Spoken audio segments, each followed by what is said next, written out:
بسم اللہ الرحمن الرحیم۔ السلام علیکم ورحمۃ اللہ وبرکاتہ۔ آج ہم آپ کو ایک کامل اور دلچسپ وظیفہ کے بارے میں بتانے جا رہے ہیں جو رمضان کے 9ویں روزے کے دن ادا کیا جا سکتا ہے۔ یہ وظیفہ نہ صرف دل کو سکون اور راحت پہنچاتا ہے بلکہ روحانیت کو بھی بے پناہ تقویت دیتا ہے، پستی سے عروج پر لے جاتا ہے اور مخلصی سے فراخی کی طرف لے جاتا ہے، پستی سے بلندی کی طرف لے جاتا ہے۔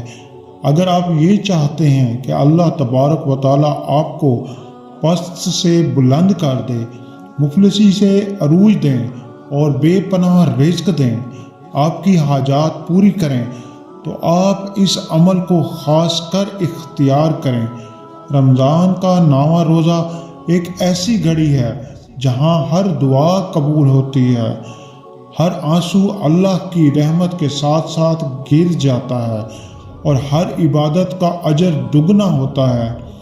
روزہ کے دن ہیں، ہمیں اپنے دل کو صاف کرنا چاہیے، ہمیں دوسروں کو معاف کرنا چاہیے تاکہ ہم اللہ کی بارگاہ میں حاضر ہو سکیں، اللہ کے سامنے اپنے گناہوں کی گڑ گڑا کر معافی مانگیں، اور اس طرح ہم اللہ کی بارگاہ میں حاضر ہو سکیں۔ انسان جو ہے جب پریشان ہوتا ہے، جب ڈپریشن میں آتا ہے، تو اکثر وہ مخلوق پہ یقین کرتا ہے کہ فلاں سے میرا کچھ کام بن جائے گا، تو فلاں سے جو ہے میرے کچھ مسئلے حل ہو جائیں گے، میرا رزق بڑھ جائے گا۔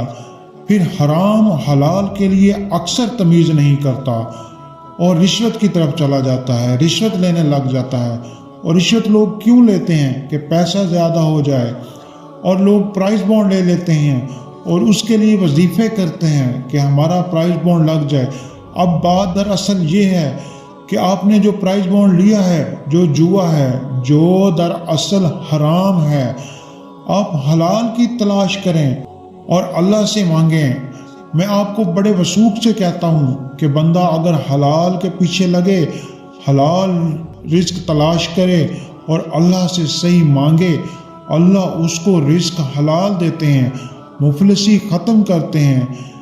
کیا وظیفہ کا مقصود ہمارے دل کو اللہ کی یاد میں مبتلا کرنا نہیں؟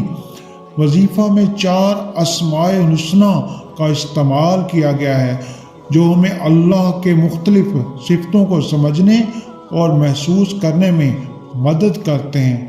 یا رحمان ہو اے رحمان، یا رحیم ہو اے رحیم، یا غفور ہو اے مغفرت فرمانے والے، یا ودود ہو اے محبت کرنے والے اللہ۔ ہر اللہ تعالیٰ کا نام، ہر اسماء الحسنی ایک خوبصورت راز ہے جو ہمارے دل میں رحمت، محبت، مغفرت اور رحمت کی شمع روشن کرتا ہے۔